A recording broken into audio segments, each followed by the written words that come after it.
जय हिंद दोस्तों, स्वागत है आपका अरोड़ा यस एकेडमी में। और ये हमारी पॉलिटी की जो सीरीज चल रही थी, ये उसका अगला पार्ट है। और इस पार्ट में हम जो राष्ट्रपति जी के जो बचे हुए पोर्शन थे उनके बारे में बात करेंगे। अब तक हमने बहुत अच्छे तरीका से जो वीटो पावर था उसका आपको अच्छे तरीके से पढ़ा दिया। वीटो पावर कितने प्रकार की होती हैं, किन किन सिचुएशन में राष्ट्रपति वीटो का पावर करता है और कौन कौन सी कंडीशन होती हैं कि राष्ट्रपति की वीटो पावर शक्तियां समाप्त हो जाती हैं। ठीक है, तो ये हमारा लेक्चर रहेगा अध्यादेश के बारे में रहेगा, यानी कि राष्ट्रपति जी के पास जो कौन सी ऐसी पावर है जिसके पावर के अनुसार राष्ट्रपति जी कोई भी कानून का निर्माण कर सकते हैं। ये ध्यान रखना, ये एक ऐसी पावर होती है जो संविधान में राष्ट्रपति को दी गई है, राष्ट्रपति को यूनिक बनाती है। यानी कि अगर आप देखोगे, यदि वैसे का अगर कानून बनना है तो उसके लिए कई सारे प्रोसेस होते हैं। पहले लोकसभा पारित करेगी, ठीक है, उनमें वाचन होते हैं, प्रथम वाचन, द्वितीय वाचन, तृतीय वाचन। मैं बताऊंगा आपको कानून निर्माण प्रक्रिया, जब संसद कराऊंगा तब। फिर लोकसभा के बाद राज्यसभा जाएगी, फिर राज्यसभा में पारित होगा, उसके बाद फिर राष्ट्रपति उस पर हस्ताक्षर करेंगे, तब बनेगा कानून। लेकिन संविधान में एक ऐसी कंडीशन दी गई है जो राष्ट्रपति को यह पावर देती है कि आप भी संसद की तरह ही कानून बना सकते हो। वही शक्ति, वही सीमा कानून की होगी जो संसद द्वारा बनाए गए कानून की होती है। अच्छा, ये तो बहुत अच्छी बात है। तो ऐसी कौन सी कंडीशन है, चलो उसके बारे में बात कर लेते हैं हम। तो देखो, पहले हम बात करें राष्ट्रपति अध्यादेश जारी करने की शक्ति। आप चाहो तो इसका स्क्रीनशॉट ले लेना, ठीक है, इसके नोट्स बना लेना, मैं तो टू द पॉइंट चलूंगा ही। अब बात कर लेते हैं, अनुच्छेद 123 में संविधान ने राष्ट्रपति को अध्यादेश जारी करने की शक्ति दी है। यानी अध्यादेश का मतलब होता है कि जो संसद कानून बना सकता है वही शक्ति सेम राष्ट्रपति के पास होती है, उस शक्ति को बोलते हैं अध्यादेश। पढ़ते हैं, चलो। अनुच्छेद 123 में अध्यादेश जारी करने की शक्ति है राष्ट्रपति के पास। ही है, संसद द्वारा बनाए गए कानून की तरह होती है, परंतु इसकी जो प्रकृति होती है वो अल्पकालीन होती है। यानी कि इसकी जो कह सकते हैं, जो इसका जो समय काल होता है वो कम होता है, यानी कि 6 सप्ताह का होता है। वो बताऊंगा कैसे कैसे होता है, ठीक है। अब बात करते हैं कि अध्यादेश जारी करने की शक्ति की 4 सीमाएं हैं। यानी कि राष्ट्रपति कब कब अध्यादेश जारी कर सकता है और कब जारी नहीं कर सकता, ये वेरी वेरी मोस्ट इंपोर्टेंट है। तो पहली बात कर लेते हैं हम कि अध्यादेश जारी करने की जो शक्ति है, जो 4 सीमाएं हैं, वो कौन कौन सी सीमाएं हैं। पहला है, राष्ट्रपति अध्यादेश तभी जारी कर सकता है जब संसद के दोनों सदनों में से किसी एक सदन का सत्र ना चल रहा हो। क्लियर हुई बात? नहीं हुई ना? ठीक है, अब होगी। इसका मतलब यह है क्योंकि किसी भी कानून के निर्माण के लिए दोनों सदनों का होना आवश्यक है। अब कोई सिचुएशन ऐसी बनी कि संसद का एक सत्र चल रहा है और कानून निर्माण के लिए दोनों सत्रों का आवश्यक है। अब ऐसी कंडीशन में क्या होगा, अब राष्ट्रपति जी क्या करेंगे, अध्यादेश जारी कर देंगे। यानी कि राष्ट्रपति जी अध्यादेश के द्वारा कानून को तभी बना सकते हैं जब एक सदन में एक सत्र ही चल रहा हो। यदि दोनों सदन में सत्र चल रहे हैं बराबर बराबर, तो अध्यादेश जारी नहीं कर सकते। क्यों? क्योंकि उस समय तो संसद कानून बना सकती है, पर आपका तो कोई मतलब ही नहीं है। आपका मतलब तब होगा जब संसद का एक सत्र चल रहा हो और एक सत्र नहीं चल रहा हो, तब आप कानून बना सकते हो। क्लियर हुई बात? यानी कि आपसे क्वेश्चन पूछा जाएगा, राष्ट्रपति जी अध्यादेश का प्रयोग कब कर सकता है, संसद के दोनों सत्रों के दौरान, एक सत्र के दौरान, या फिर इनमें से कोई नहीं। ध्यान रखना, एक सत्र चल रहा हो तभी राष्ट्रपति अध्यादेश का प्रयोग कर सकते हैं। अगला करते हैं, अगर किसी परिस्थिति में तत्काल कार्यवाही करना आवश्यक हो और सदन ना चल रहा हो, यानी कि कोई तत्काल कार्यवाही करना आवश्यक हो और क्या हो, और सदन नहीं चल रहा हो, यानी कि राज्यसभा तो रहेगा ही, लोकसभा ही अधिकार कुछ के लिए कुछ स्थगित हो जाता है, ठीक है, यहां विघटन हो जाता है। ऐसी स्थिति में राष्ट्रपति क्या करते हैं, अध्यादेश जारी कर देते हैं। अब क्या होगा, अध्यादेश केवल उन्हीं मुद्दों पर बनाया जा सकता है जिन पर संसद कानून बना सकती है। यानी कि अध्यादेश केवल राष्ट्रपति जी उन्हीं मुद्दों पर, यानी कि उन्हीं विषयों पर जारी कर सकते हैं जिन पर संसद कानून बना सकती है। उन्हीं विषयों पर राष्ट्रपति जी कानून बना सकते हैं केवल। इतनी बात आपको याद रखनी है, छोटी बात है बहुत। अध्यादेश की वही संवैधानिक सीमाएं होती हैं जो संसद द्वारा बनाए गए कानून की होती हैं। क्लियर हुई बात? यानी कि जो राष्ट्रपति जी जो अध्यादेश के द्वारा जो कानून बनाते हैं, इसकी वही शक्ति, वही सीमा होती है जो संसद द्वारा बनाए गए कानून की होती है। इस पर स्टार लगा लेना आप, ठीक है। क्वेश्चन पूछा जाएगा आपसे। अगला है, जब सदन दोबारा शुरू हो तब अध्यादेश उस अवधि में जो बना होगा संसद के सामने प्रस्तुत किया जाएगा। अगर दोनों सदनों से पारित कर दें तो वह अध्यादेश कानून बन जाएगा। अगर संसद अध्यादेश पर कोई कार्यवाही ना करे तो संसद की दोबारा बैठक के 6 हफ्ते के पश्चात यह अध्यादेश समाप्त हो जाएगा। अगर दोनों सदन इसे डिसअप्रूव कर दें तो यह 6 हफ्ता से पहले भी खत्म हो सकता है। क्या मतलब, क्या समझे इससे? इसे एक बात आप समझे होंगे, यानी कि राष्ट्रपति जी ने मतलब ऐसी सिचुएशन बनी कि संसद का एक सत्र नहीं चल रहा था, यानी कि उसका विघटन हो गया था, ठीक है, और कुछ तत्काल कार्रवाई करना आवश्यक थी। अब ऐसी कंडीशन में क्या होगा, जैसे कि आपने देखा होगा कोविड के दौरान सत्र नहीं चल रहा था। अब उस कंडीशन में कोई ऐसी कार्रवाई कानून की आवश्यकता थी जो लोगों के हित में हो। अब सत्र तो नहीं चल रहा था, तो ऐसी कंडीशन में राष्ट्रपति जी अध्यादेश जारी कर सकते थे, ठीक है। अब देखो इसका मतलब क्या है, इसका मतलब यह है जैसे राष्ट्रपति जी ने अध्यादेश बना दिया, अब संसद के दोनों सदन आए सत्र में, ठीक है।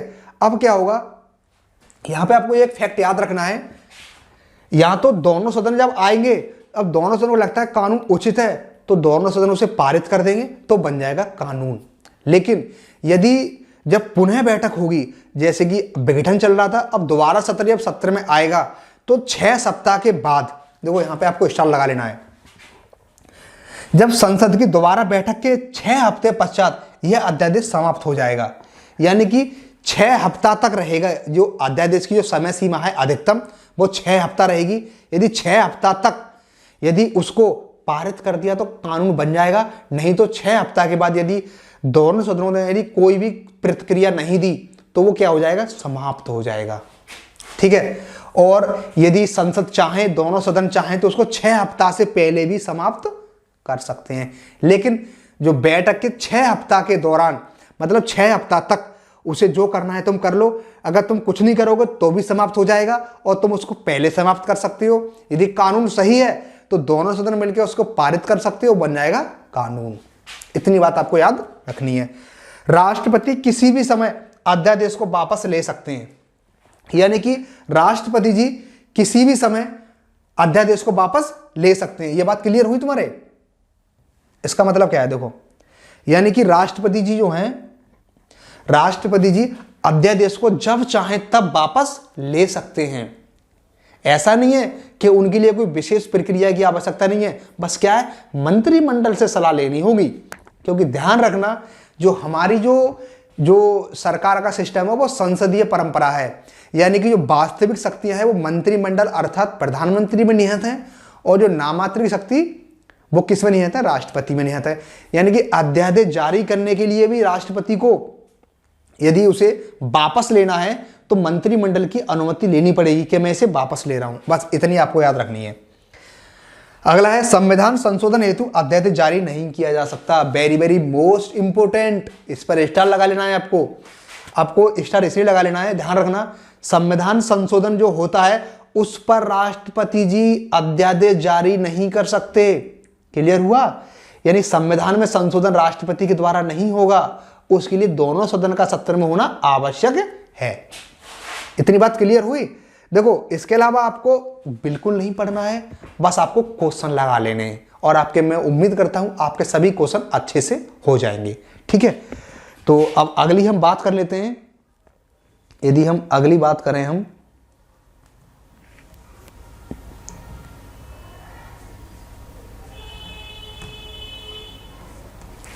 अब राष्ट्रपति जी के क्षमादान के बारे में बात कर लेते हैं, ठीक है। अब तक हमने वीटो पावर की बात कर ली बहुत अच्छे से, अब हम क्षमादान की बात कर लेते हैं जल्दी जल्दी, क्योंकि मुझे आपको आर्टिकल भी कराने, मैंने वादा किया था ना आर्टिकल कराऊंगा, उसकी बात कर लेते हैं। अब राष्ट्रपति की क्षमादान की शक्ति, यानी कि आर्टिकल 72, आर्टिकल 72 जो है वो राष्ट्रपति को क्षमादान की शक्ति देता है। यानी कि राष्ट्रपति को संविधान में अनुच्छेद 72 ये कहता है कि राष्ट्रपति जी हम आपको कुछ ऐसी शक्तियां देंगे जो आप किसी को भी क्षमा कर सकते हो, किसी के दंड के प्रकृति को कम कर सकते हो, यानी कि कठोर से आसान कर सकते हो, उम्र कैद से 10 वर्ष कर सकते हो, ठीक है। ऐसा भी राष्ट्रपति को अधिकार दिया गया है। अब हम देखते हैं कैसा। अनुच्छेद 72 राष्ट्रपति को क्षमादान की शक्ति दी गई है। माफी निम्नलिखित हो सकती है, कैसे? यदि संघीय विधि के विरुद्ध किसी अपराध में दिए गए दंड, यानी कि केंद्र द्वारा आपने किसी कानून का उल्लंघन किया है, यानी कि जो केंद्र ने आपको सजा दी है, आप उस मामले में भी राष्ट्रपति को पूरी छूट दी गई है कि किसी व्यक्ति को माफी दे सकते हैं। अगला है सैन्य न्यायालय में दिया गया दंड, यानी कि सेना में किसी सैनिक को जो दंड दिया गया है उस दंड को भी राष्ट्रपति जी माफ कर सकते हैं।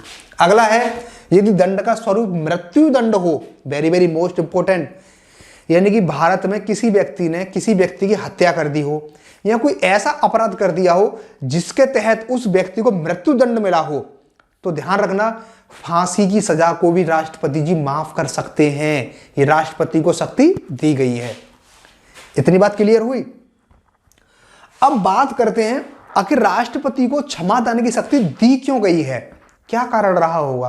कारण दो हैं। पहला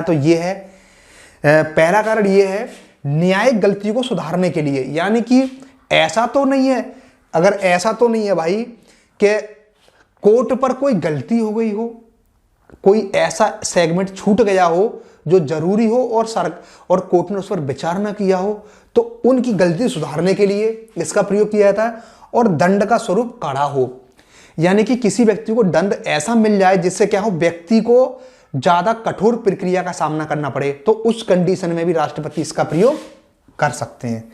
अब बात कर लेते हैं, देखो इन शब्दों में आप उलझते होंगे, लेकिन आज के बाद दंड क्या होता है, क्षमा क्या होता है, परिहार क्या होता है, इनमें कभी नहीं उलझोगे, ये मेरी गारंटी है।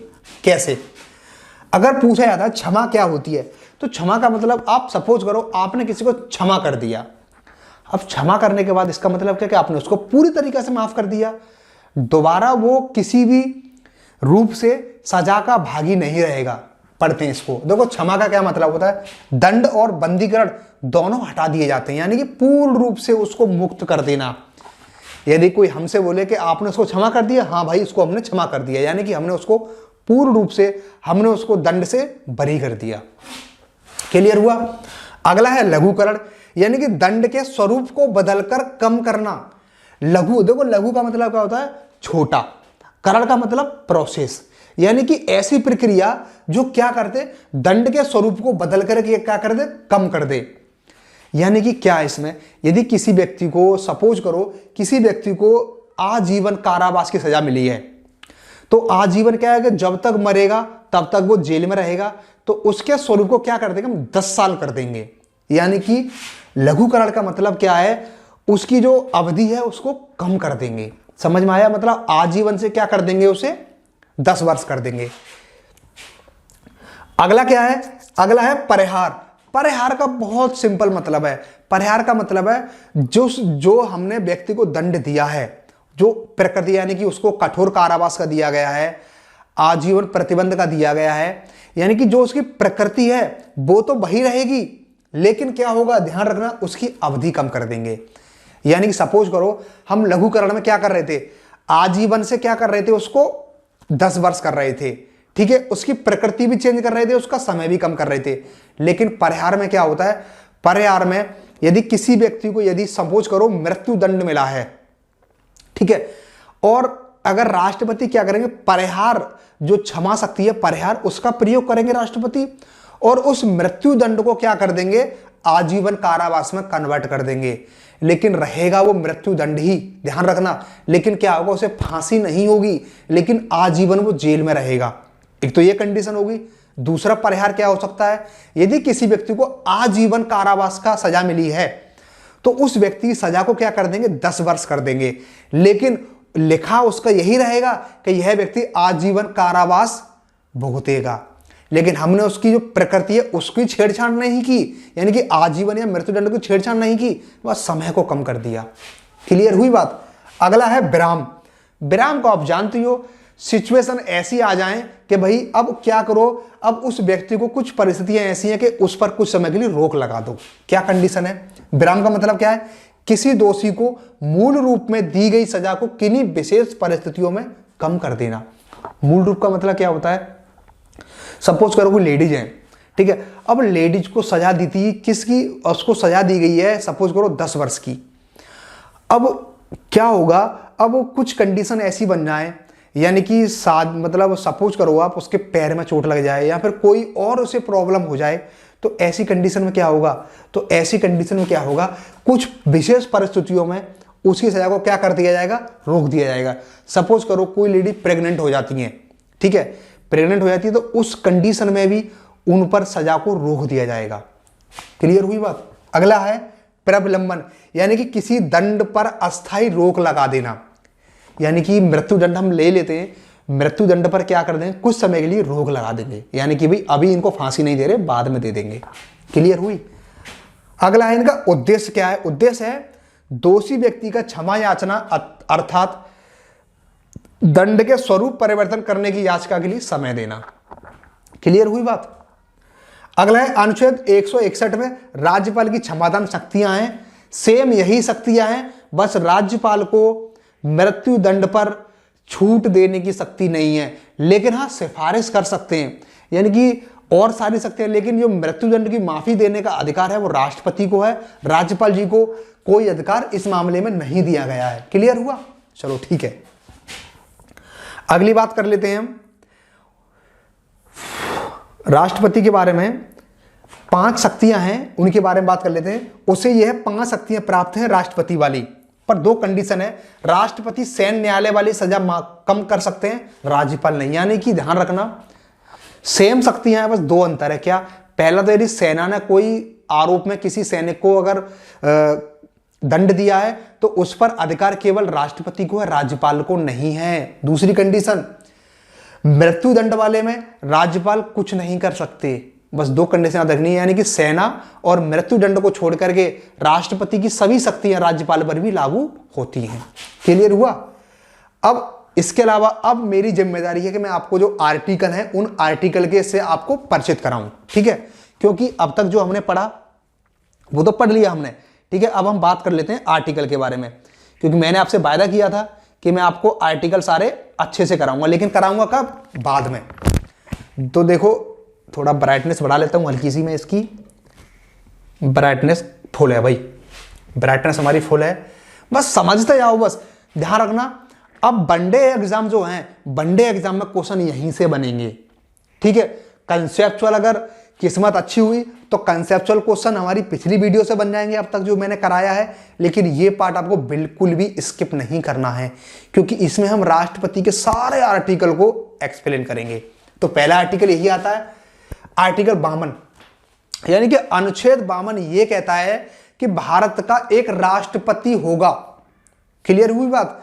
यानी कि अनुच्छेद 52 ये कहता है कि भारत का एक व्यक्ति राष्ट्रपति कोई ना कोई जरूर होगा। क्लियर हुआ। आपसे क्वेश्चन यही पूछा जाएगा। अगला है 53, आर्टिकल 53 क्या कहता है, आर्टिकल 53 ये कहता है कि जो संघ की जो कार्यपालिका शक्ति है, यानी कि जो संघ की जो कार्यपालिका शक्ति है, यानी कानूनों को लागू करने वाली जो शक्ति हैं, उनका प्रयोग राष्ट्रपति या तो अपने अनुसार करेंगे या फिर जो प्रशासनिक अधिकारी होंगे उनकी सलाह पर करेंगे। क्लियर हुई बात। यही बोलना है, जो कार्यपालिकी जो शक्तियां हैं उनका प्रयोग राष्ट्रपति या तो अपने अनुसार करेंगे या फिर जो प्रशासनिक अधिकारी होंगे उनकी सलाह पर करेंगे। बस इतना ही आपको याद रखना है। अगला है आर्टिकल 54 में क्या, राष्ट्रपति के चुनाव के बारे में बात बोली गई है। क्लियर हुई।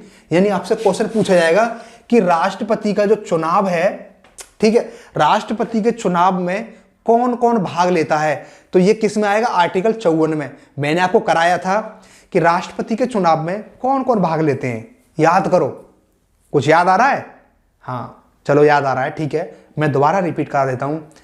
संसद के दोनों सदनों के निर्वाचित सदस्य, राज्य की विधानसभाओं के निर्वाचित सदस्य, दिल्ली और पांडिचेरी की विधानसभाओं के निर्वाचित सदस्य राष्ट्रपति के चुनाव में भाग लेते हैं। यानी कि गोला बना लो और उस गोला में लिख लो संसद के दोनों सदनों के निर्वाचित सदस्य, राज्य की विधानसभा के निर्वाचित सदस्य, दिल्ली और पांडिचेरी की विधानसभा के निर्वाचित सदस्य।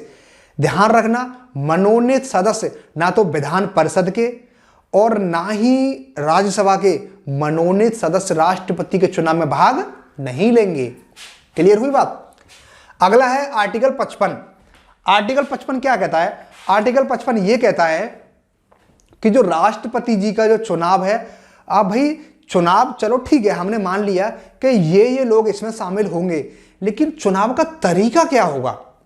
तो मैंने आपको एक तरीका बताया था कि राष्ट्रपति का जो चुनाव होता है वो एकल संक्रमणीय मत प्रणाली द्वारा और समानुपातिक पद्धति द्वारा राष्ट्रपति जी का चुनाव होता है।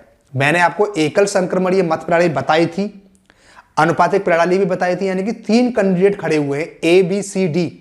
ठीक है, अब ये लोग वोटिंग वाले लोग हैं, ये वोटिंग वाले लोग हैं। अब ये क्या करेंगे, हर व्यक्ति तीनों को वोट देगा अपनी प्रेफरेंस के आधार पर, यानी कि जिसको मैं चाहता हूं उसी के अनुसार। पहले मैंने ए को चुना, पहले मैंने ए पर 1 नंबर दे दिया, अब मैं चाहता हूं कि बी बने तो बी को 2 नंबर दे दिया और बचा वोट किसको दे दिया, सी को दे दिया। तो इस प्रकार से जो प्रेफरेंस के आधार पर जो वोटिंग होता है वो होती है समानुपातिक प्रक्रिया। और एकल संक्रमणी प्रक्रिया क्या होती है, जिन व्यक्तियों को वोट कम से कम मिलते हैं वो क्या होगा, वो प्रतियोगिता से बाहर हो जाएंगे, लेकिन उनके वोट को ट्रांसफर कर दिया जाएगा बचे हुए प्रतिभागियों में। यह होती है संक्रमणीय मत प्रणाली। क्लियर हुई। अगला है आर्टिकल 56। 56 क्या कहता है, राष्ट्रपति का कार्यकाल, यानी कि राष्ट्रपति के जो कार्यकाल की बात क्वेश्चन पूछा जाएगा कि संविधान के किस आर्टिकल में राष्ट्रपति के कार्यकाल की बात बोली गई है। तो आर्टिकल 56। आर्टिकल 56 यह कहता है कि राष्ट्रपति जी के शपथ ग्रहण के दिन से 5 वर्ष तक राष्ट्रपति जी अपने पद का निर्वहन करेंगे, अपने कर्तव्यों को पूर्ण करेंगे। लेकिन उससे पहले भी राष्ट्रपति जी को हटाया जा सकता है महाभियोग के द्वारा, आर्टिकल 61 लागू होगा, या फिर राष्ट्रपति अपनी स्वेच्छा से त्याग पत्र दे सकते हैं उपराष्ट्रपति को। ठीक है, अगली बात कर लिए। अब बात करते हैं आर्टिकल 57। आर्टिकल 57 यह कहता है पुनः निर्वाचन के लिए अर्हत होना, यानी कि भारत में राष्ट्रपति के लिए अगर राष्ट्रपति एक बार बन गया तो दोबारा बन सकता है, तिबारा बन सकता है, अनलिमिटेड बार, मतलब अनिश्चित काल तक राष्ट्रपति बन सकते हैं। लेकिन अमेरिका में एक व्यक्ति केवल 2 बार राष्ट्रपति बन सकता है। क्लियर हुई।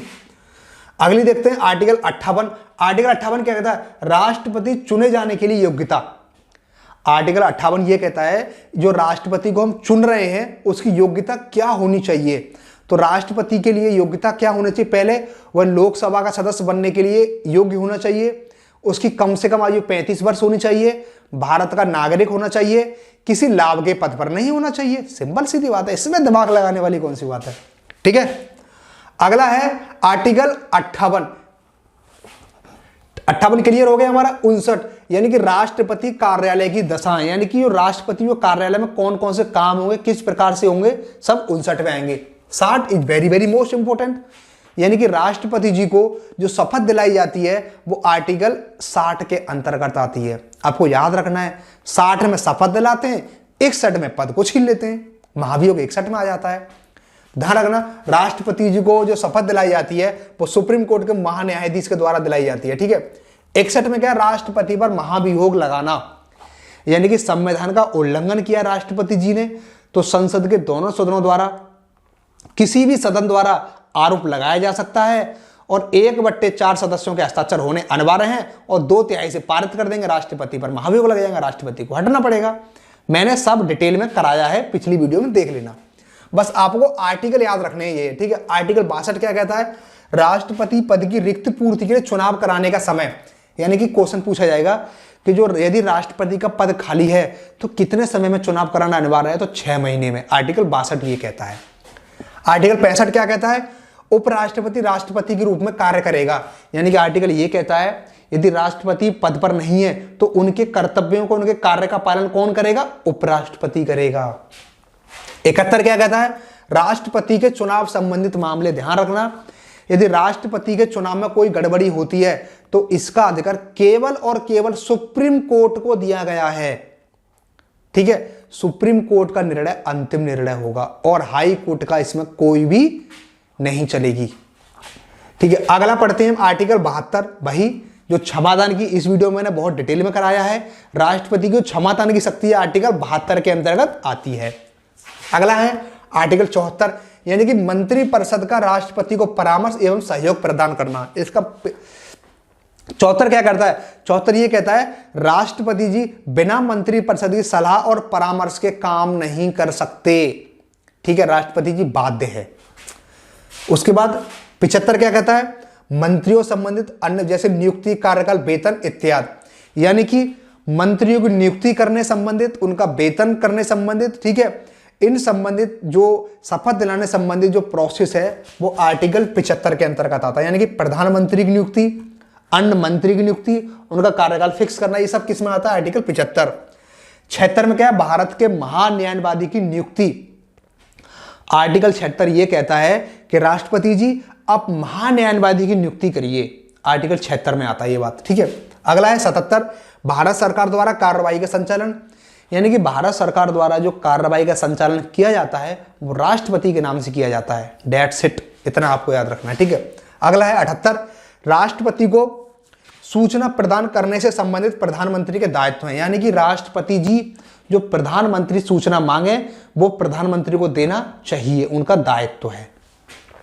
85 क्या कहता है, संसद के दोनों सदनों को आहूत करने का काम राष्ट्रपति को है, उसका सत्रावसान करना, लोकसभा को भंग करना, ये सब किस में आएगा, आर्टिकल 85 में। 111 क्या कहता है, संसद द्वारा पारित विधेयकों पर सहमति प्रदान करना, यानी कि जो वीटो पावर की जो शक्ति दी गई है वो 111 के अंतर्गत आएगी। यानी कि जो राष्ट्रपति को 3 वीटो की पावर दी गई है, कौन कौन सी, आत्यंतिक वीटो, निलंबनकारी वीटो और पॉकेट वीटो, इनकी जो शक्तियां दी गई हैं वो आर्टिकल 111 के अंतर्गत आएगी।